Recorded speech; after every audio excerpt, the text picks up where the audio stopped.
بسم الله نحمده ونصلي ونسلم على رسوله الكريم. My dear brothers and sisters in Islam, Assalamu alaikum wa rahmatullahi wa barakatuh. We have been talking about the biography of the four great jurists, or the history of the four Imams of jurisprudence, and those are Imam Abu Hanifa, Imam Malik bin Anas, Imam Muhammad bin Idris Shafi'i, and Imam Ahmad bin Hanbal. Yesterday I have been talking about one of these Imam, as I mentioned, is of Persian origin and the others are Arab, and I tried to explain the tranquility and the good understanding between various ethnic and tribal groups and how they were working and the prosperity of that element. And I tried to explain the Messenger of Allah, the Prophet ﷺ, how he tried to cement the relationship between the Muslim on the brotherhood of Islam. Surely the Muslims are brothers.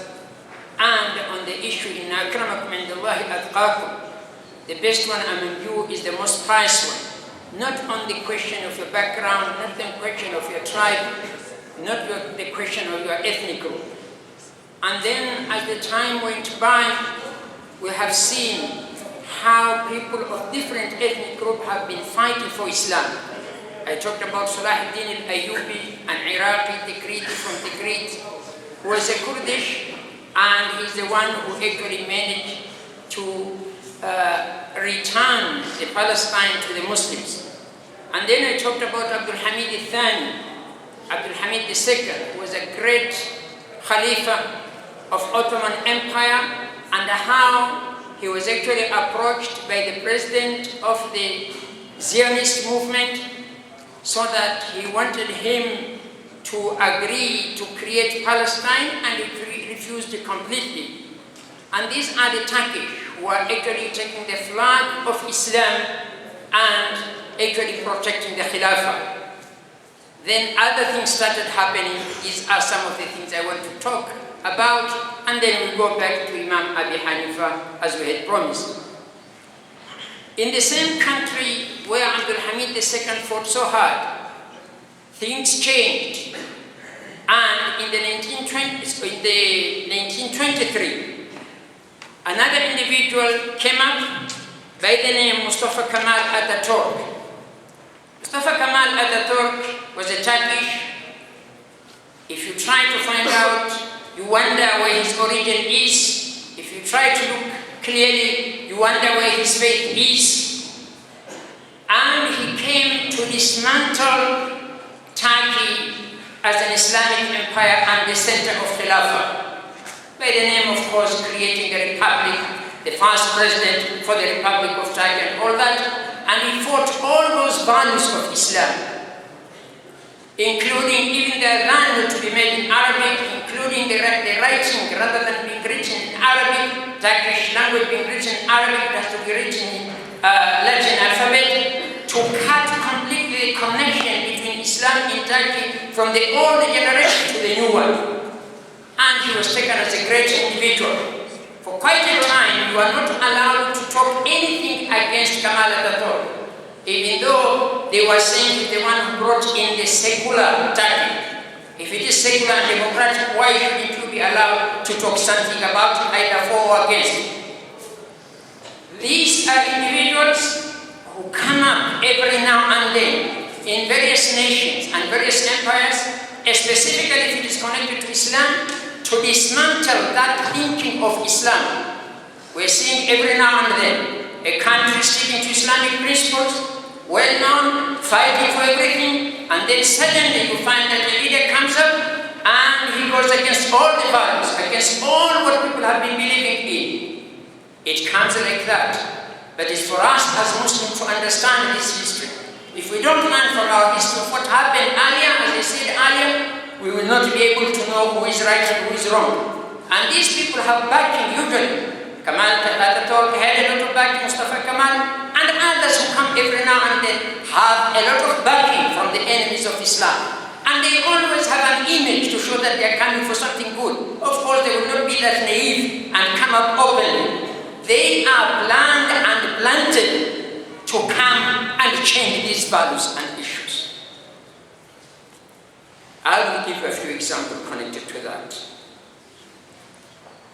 In the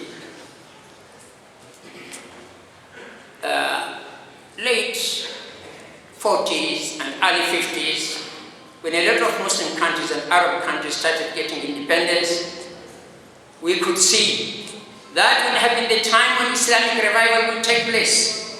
But then people who are coming up had no interest about Islam, and all what was there is to fight Islam, and all what their interest is, if it is from the Arab countries, to emphasize about Arab League, forget about Muslim League. There is nothing wrong to have an Arab League so that you have trade and all issues together, but the major issue is the Islamic League, because as they say, جنسية المؤمن عقيدة, the citizenship of a Muslim is aqidah, it's his belief, it's not the country where he comes from. And as I said earlier, إنما المؤمنون إخوة, his brother Muslim is his brother, whether he comes from this country or the neighboring or somewhere else.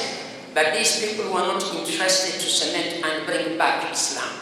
Of course, again, if you look at it, well, those were the people who already the colonizers had already planned. When we go, the power will go under this hands. And this happened not only in the Muslim countries, even in the non-Muslim countries, as we all know. Sometimes we try and check out of all this who will be closer to us and our interests will be served without us being there. Then I want to give an example of two big Muslim Arab countries, how they were misled and how Islam was kept away from their system. And this is Syria and Iraq. A party was invented, Arab Socialist Ba'ath Party.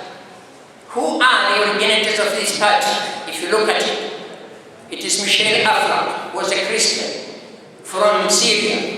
It was another individual also from Syria who was Sunni, but Sunni by what? And it was an Alawite, a Shia.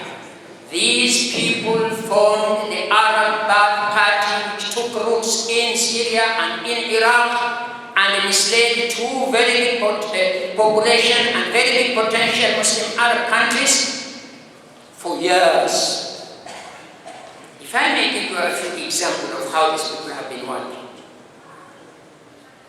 Some of us were not very far from these countries during our childhood, our education.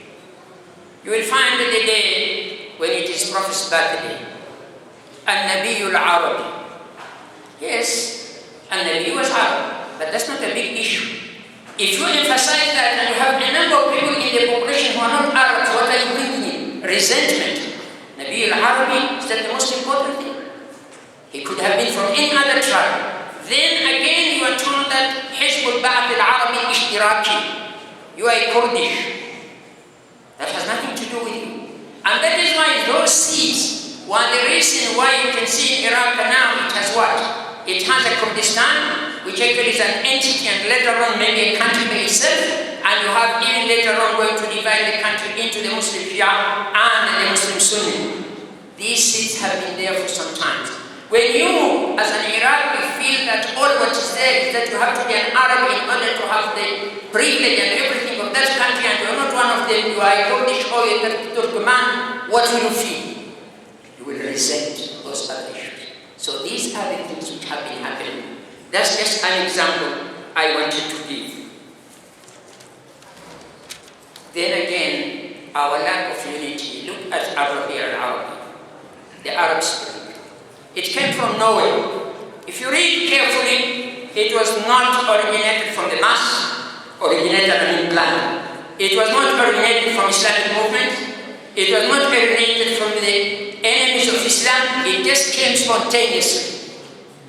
But if we were smart enough, clever enough, we would have taken the opportunity. And that would have been the reason why we started some Islamic states here and there. But we went into our dispute and our quarreling, this is Salafi, this is Ikhwani, this is this, and then the unit and the powers which are not interested in Islam, they are the one who took the advantage of that. And the enemies started having time and worked very well and made the matter worse than what it was earlier. So my dear Muslim brothers, we need to think of all our movements. Islam is coming back, there's no question about it. There are so many hadith about Rasulullah to say that Islam will come back and Khilafah will come back. There are quite a number. And those of you who are of my age and older or just a bit younger know how much the revival of Islam has taken place. 40 years, 50 years back, where was Islam? Very behind than the way it is. 40 years, the people who go for Hajj, 200,000, 300,000. Look at the number of people who go for Hajj now. Look at the number of people who go for Umrah during Ramadan now. Look at the mosque, how much people they are everywhere. This Nairobi for the people who have been here for very long. How many mosques were there? How many people who are praying were there? So Alhamdulillah, how much hijab is there everywhere? There was a time in Egypt, you look for somebody who is putting on hijab, there is none. Of course, there was a time when you were young, there's nobody who puts hijab in the University of Nairobi and other places. Look at the situation. But let us be part and parcel of that coming back of Islam, because if we don't take part, Allah will bring it back to other people. And at least we have to have a share in that preparation. I'm not saying it will come back during our generation or children or much longer, but it is coming back. But let us study well the enemies, how they do their things, how they plan against us. Once you see that the plan has become very strong, it means they know what they are doing and they know that Islam is coming back and they know that they have to do something. So I just wanted to say those a few words and then I go back to Imam Abu Hanifa. I'm sorry, but I want to take the advantage of this situation wherever I find that I can throw something for people to think and provoke thinking. Abu Hanifa, with other four Imams, as I said earlier, Abu Hanifa is the Imam who has been accepted by a lot of people. One of the researcher expositors says about 40% of the Muslims in the world follow Madhab Abu Hanifa. The Madhab Abu Hanifa is quite common in the northern Egypt, in the Central Asian countries, in Turkey, in Afghanistan, in Pakistan, in India. And one thing which made the Madhab Abu Hanifa to spread more was the Dawla al-Uthmaniyya, the Ottoman Empire, because they used that as the official type of school of thought so that they do the jurisprudence according to the Madhab Abu Hanifa. Imam Malik has quite a number of followers in the Arab Maghreb, in the Moroccan, Senegal, and other African countries, in Sudan, in Upper Egypt, in Emirat, UAE, in Kuwait, and a few followers, quite a number in France and other countries, the European countries who are bordering North Africa. Imam Shafi'i in the Horn of Africa, specifically East African countries, in Egypt, also because you know that Imam Shafi'i, after living in Iraq, he also lived in Egypt, in Southeast Asia, and the Sunni population of Iraq and Yemen, quite a number of people follow the Madhab Shafi'i. Also, some countries say South Asia, like Indonesia and Malaysia, quite a number follow Madhab Imam Shafi'i. Imam Ahmad bin Hanbal in Saudi, in UAE, in Kuwait, and some parts of Oman. And then there are other madhab which I said at that time, like Az-Zaydi in the Yemen, and Al-Ibadi in Sultanate Oman, and a few other places. This is just a distribution, but I've been saying all the time, the basic principles and aqidah of these four madhahib of Ahl Sunnah wal Jama'ah is more or less the same. There are minor differences in the fundamental, they are the same, minor differences in the furu'. And as I said earlier, there is no way you can have individuals who will entirely agree to a fatwa in almost everything. People are not made like that. If we have time, we'll talk about how do we get different fatwas depending upon how the Qur'an is interpreted and the hadith, and whether hadith is sahih. Some people have accepted that or not, and depending upon derive their rules and fatwas. Imam Abu Hanifa al-Nu'man ibn Thabit, he grew up in Kufa. Kufa was a very important city, second to Medina. For those of you and for us who have been following up Islamic history, the capital of the Islamic State from the time of the Prophet ﷺ was Medina for his 10 years, and the time of Abu Bakr, Umar, and Uthman. But during the time of Ali radiallahu anhu, because of some problems which occurred between him and quite a number of groups with the fitna, which actually was already planned, and he had to settle that, then he moved the capital from Medina to Kufa, and he was living in Iraq. So Kufa became a center also of learning and second center to Medina. This is where Imam Abu Hanifa grew.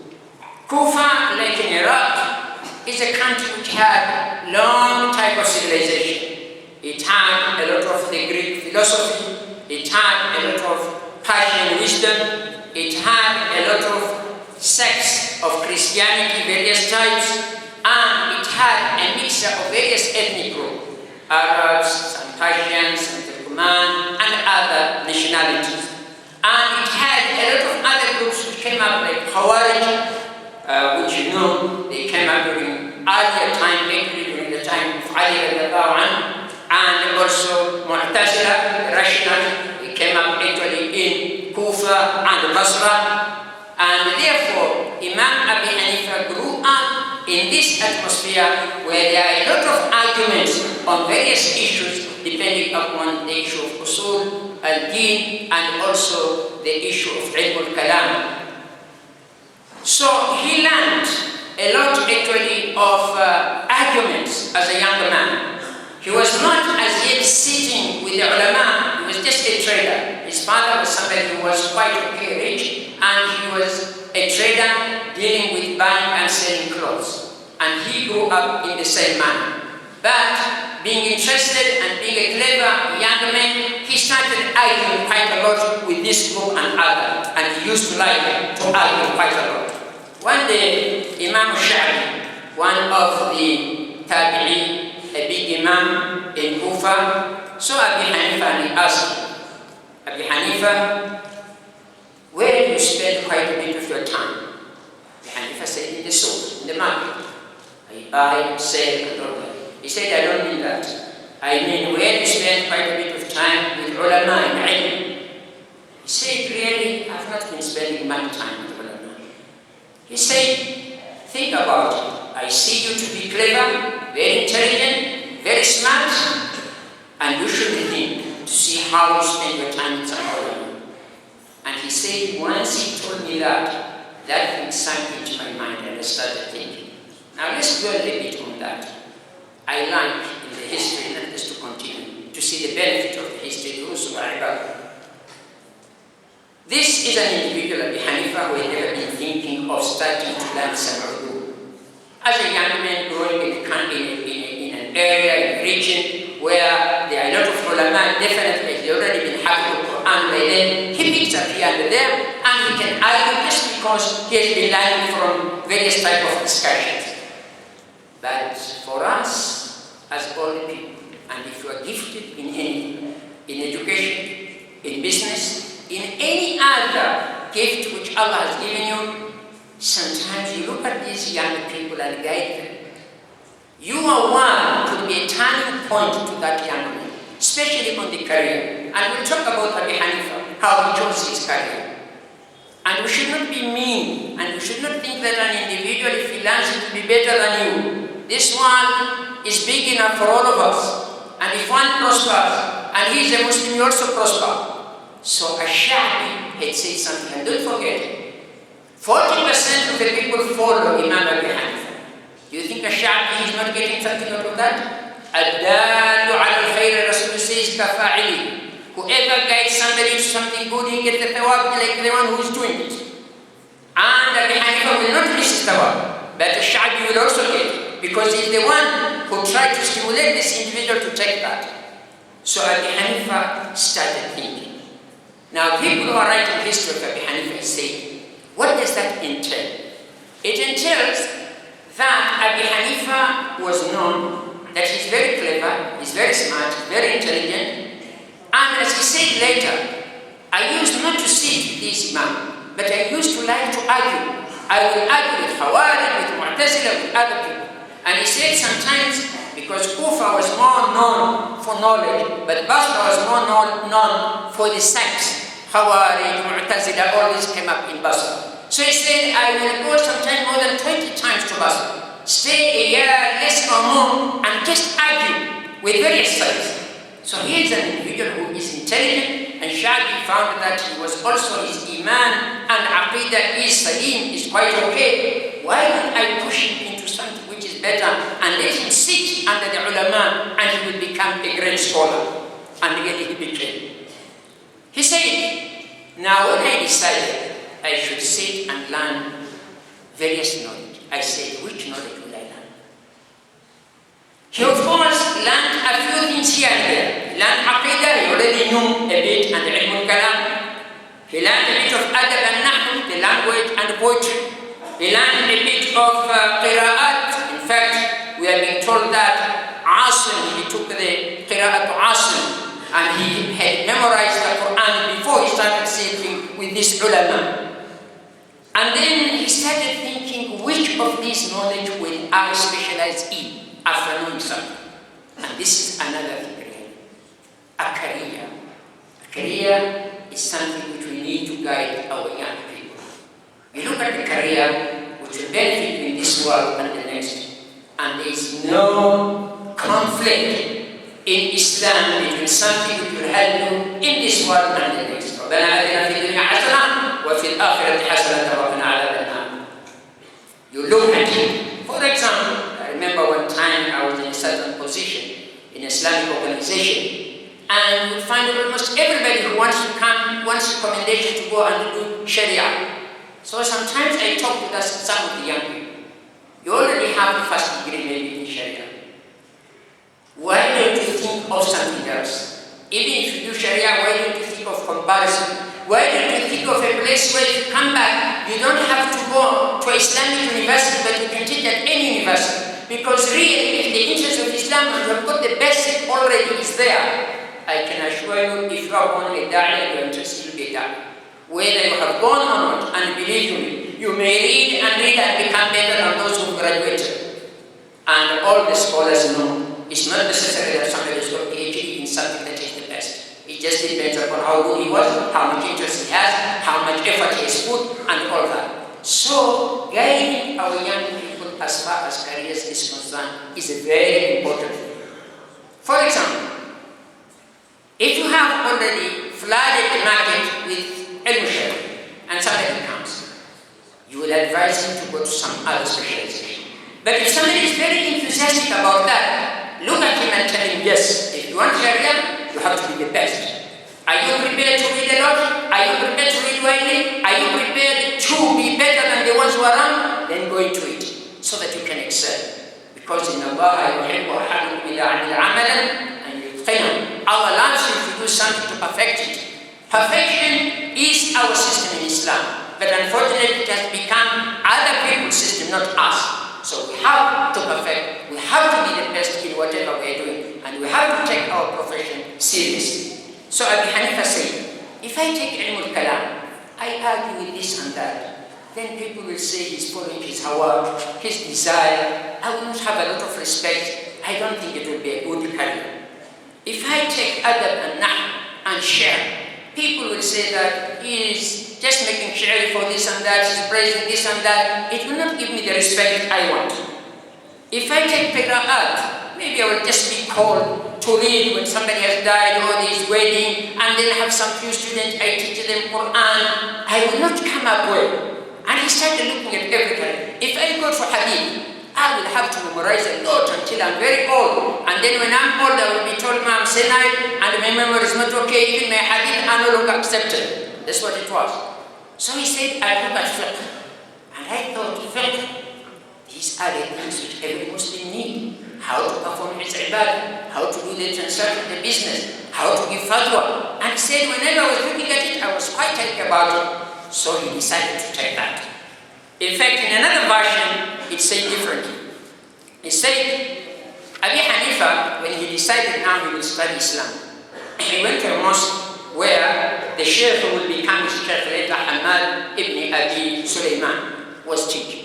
He didn't sit in his place. He sat in another group for ilm al-kalam. He liked to argue. He said, I was given a lot of gather. I can argue. Imam Malik says in one of his statements, Abi Hanifa, if he wants to believe that this pillar is made up of gold and it is made of timber, he will defeat you and he will believe it. Everybody has been given his own gift. So he had that gift of arguing. That's why I told you once he would bring his students and actually just throw the question and spend 2 hours, 3 hours just discussing about that. Sometimes they say he will try even to go into the opposite, not the one which is right, just to teach them how to argue. So everyone has got his own gift. So other people say, one day when he was sitting at that group in Ilm al-Kalam, not with Sheikh Hamad, who was a faqih, a lady came and came to Abu Hanifa and said, I have a problem. Somebody, a man, wants to divorce his wife, but he wants to divorce in the way of Sunnah. How will he do it? How many talaq should he divorce? So Imam Abu Hanifa, he was not a faqih, said, go and ask the Sheikh. But once he tells you, come and tell me, what is the answer? So he went, and Sheikh Hamad ibn Abi Sulaiman told her that you wait until the lady has finished menstruation and has got the tahara, and then you give the talaq, one talaq, and then she will have 2 menstruation. When they finish the second menstruation and he takes a bath, then she can be married by any other individual. And then came and told Imam Abu Hanifa the answer. Imam Abu Hanifa said, I took my sandals and I just went and started to Sheikh Hamad. I said, this is the ilm which I want. This is how to solve people's problem. Fatwa and all that. I'm just sitting here. And he said earlier, kalam, the things which even the Sahaba did not like it. So we will just finish up there that he went and sat. And Imam Sheikh Hamad ibn Abi Sulaiman started teaching the first day. And then the following day, people narrate what they have been taught. And Imam Abi Hanifa narrated everything exactly better than all the others who have been there. So Sheikh Hamad ibn Abi Sulaiman said, from tomorrow, next to me, this is the position of Abi Hanifa. The rest can sit right and left. He's already seen something within this young man that he's going to excel. And this is how Imam Abi Hanifa started actually studying fiqh and became one of the best faqih in this ummah and having more followers than any other faqih. Inshallah we stop there and continue tomorrow. Wa akhiru da'wana alhamdulillahi rabbil alamin.